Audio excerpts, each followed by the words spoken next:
নমস্কার বন্ধুরা, প্রিয়াঙ্কার রান্নাঘরে আপনাদের স্বাগত। আমি আজকে আপনাদের খুবই একটা টেস্টি আর সুস্বাদু সাম্বার করে দেখাবো, যেটা ইডলির সঙ্গে খেতে খুবই দারুণ লাগে। আর এটা খুবই স্বাস্থ্যকর আর হেলদি খাবার। আমি কি কি নিয়েছি আপনাদের দেখিয়ে দিই। প্রথমে আমি নিয়েছি দুটো মিডিয়াম সাইজের পেঁয়াজ, একটা গাজর, একটু ভেন্ডি ডাঁটা, এখানে কিছুটা কুমড়ো, আর অবশ্যই ফোড়নের জন্য লাগবে আমার কারি পাতা, সর্ষে, শুকনো লঙ্কা। তো আমি কিভাবে করবো, আমি এখানে 1 কাপ মতো অরলের ডাল ধুয়ে রেখেছি। এটা আমার কিন্তু মাস্ট লাগবে, আর সাম্বারে এই অরলের ডাল কিন্তু লাগবে। অন্য ডাল দিয়েও আপনারা করতে পারেন, কিন্তু এটাই মেন, এটাই দিয়ে করবেন, ভালো হয়। তাহলে কিছুটা সাদা তেল দিয়ে দেবো, আর সাম্বারে বেশি তেল লাগে না, আমি অল্প পরিমাণেই দিচ্ছি।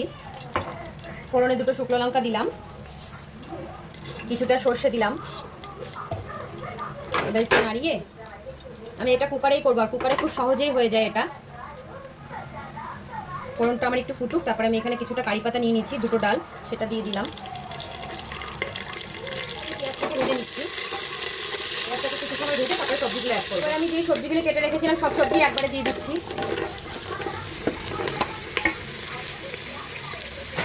এবার ভালো করে আমি ভেজে নেব। এখানে আমি পরিমাণ মতো নুন দিয়ে দিলাম, আর এখানে আমি 1 চামচ মতন লঙ্কার গুঁড়ো দিচ্ছি। ঝালটা পছন্দ মতন দেবেন আপনাদের। আর কিছুটা হলুদ দিয়ে দেবো, 1 চামচ মতন হলুদ দিলাম, দিয়ে ভালো করে মিশিয়ে এবার আমি যে ডালটা ধুয়ে রেখেছিলাম সেই ডালটা দিয়ে দেবো। ডালটা দিয়ে দিচ্ছি।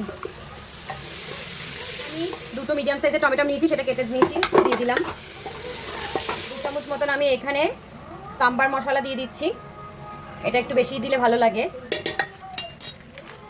এবার মিশিয়ে এটা আমি গরম জল করে রেখেছি, সেই গরম জলটা দিয়ে এটাকে আমি 4টে সিটি দেবো। জলটা আমি দিয়ে দিলাম পরিমাণ মতন, আপনারা যতটা ঝোল পছন্দ করবেন ততটাই দেবেন।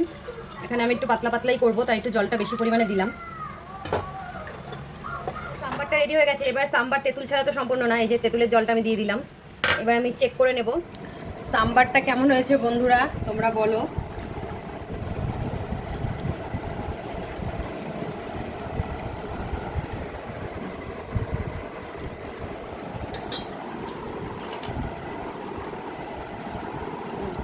বন্ধুরা আমি ইডলি খাওয়ার জন্য একটা চাটনি করব, যার জন্য আমার লাগবে, প্রথমে আমি হচ্ছে কি একটা নারকেল নিয়েছি, কিছুটা বাদাম নিয়েছি, শুকনো লঙ্কা নিয়েছি, কাঁচা লঙ্কা, আর একটু রসুন নিয়েছি। আমার কাছে ছোলা নেই, আপনারা চাইলে ছোলা এর মধ্যে দিতে পারেন, ছোলা দিলে খুব ভালো লাগে। দই রেখেছিলাম, দইটা দিয়ে দিচ্ছি। দই দিয়ে করলে চাটনিটা খুব ভালো হয়।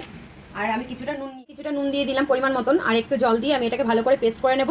পেস্ট করে তারপরে আমি এটাকে সর্ষে আর কারি পাতা দিয়ে আমি প্রথমে এখানে কিছুটা সাদা তেল দিয়ে নিয়েছি। এবার সাদা তেল দিয়ে আমি দুটো শুকনো লঙ্কা ফোড়ন দিয়ে দেবো। শুকনো লঙ্কা, সর্ষে আর কারি পাতা একসঙ্গে ফোড়ন দিয়ে বাদামের চাটনিতে আর সাম্বারে আমি ফোড়নটা কিন্তু ঢেলে দেবো। আর একবার সাম্বারে আমি ফোড়ন দেবো, তাহলে না ভালো লাগবে জিনিসটা আরও।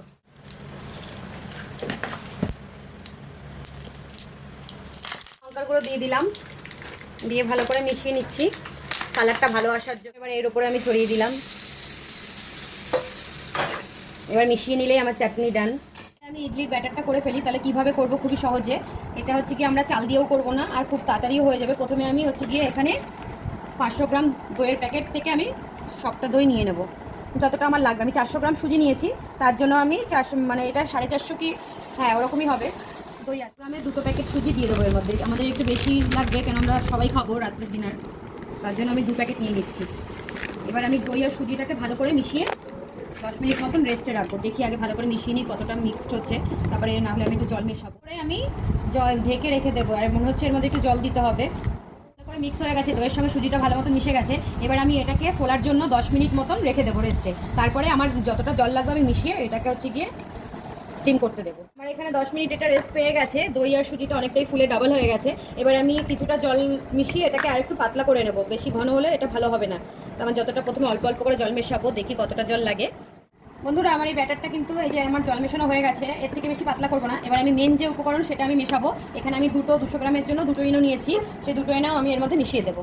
দিয়ে দিলাম 400 গ্রাম সুজির জন্য। এইটা একদিকেই একভাবে ঘোরাতে থাকবো, এটাকে ভালো করে এটাকে হাওয়া পাস করাতে হবে, যাতে এর ভেতরে ভালো মতন হাওয়াটা ক্রিয়েট হয় খুব সুন্দর। তাহলে এটা যত হাওয়া হবে তত ভালো ফুলবে আর নরম হবে।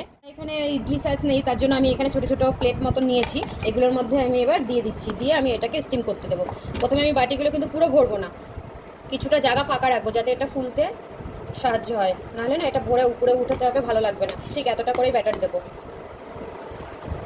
আমি কিন্তু বাটিতে তেল মাখিয়ে রেখেছিলাম, আগে বলতে ভুলে গেছি, আপনারা কিন্তু অবশ্যই তেলটা মাখিয়ে নেবেন, নাহলে কিন্তু উঠবে না। বসিয়ে রেখে গেছিলাম, এবার আমি 4টেই হচ্ছে গিয়ে দিয়ে দেবো একবারে। এটা স্টিম করে নেব, 10 মিনিট মতন স্টিম করব। 10 মিনিট পরে আমি এটা হলে তারপরে তোমাদের দেখাচ্ছি। এবার আমি 10 মিনিট আস্তে লো ফ্লেমে এটাকে হতে দেবো। বাহ বন্ধুরা, আমার এখানে মানে ইডলিটা পুরো কমপ্লিট হয়ে গেছে। এবার একটু দেখে নিই চেক করে। হ্যাঁ, আমার এটা হয়ে গেছে। এবার আমি তোমাদের ঠান্ডা হলে সার্ভ করে দেখাচ্ছি, কেন এটা গরম গরম ওঠানো যাবে না, এটা একটু ঠান্ডা করে উঠালে এটা সবটা। এবার আমি সার্ভ করব, দেখো কালারটা শুধু তোমরা। এবার আমি সাম্বার হচ্ছে গিয়ে রেডি, চাটনি রেডি, ইডলি রেডি, সবাইকে সার্ভ করছি। তোমরাই বলো কেমন হয়েছে চাটনিটা। এই যে রাখলাম, আর এখানে আমার সাম্বার।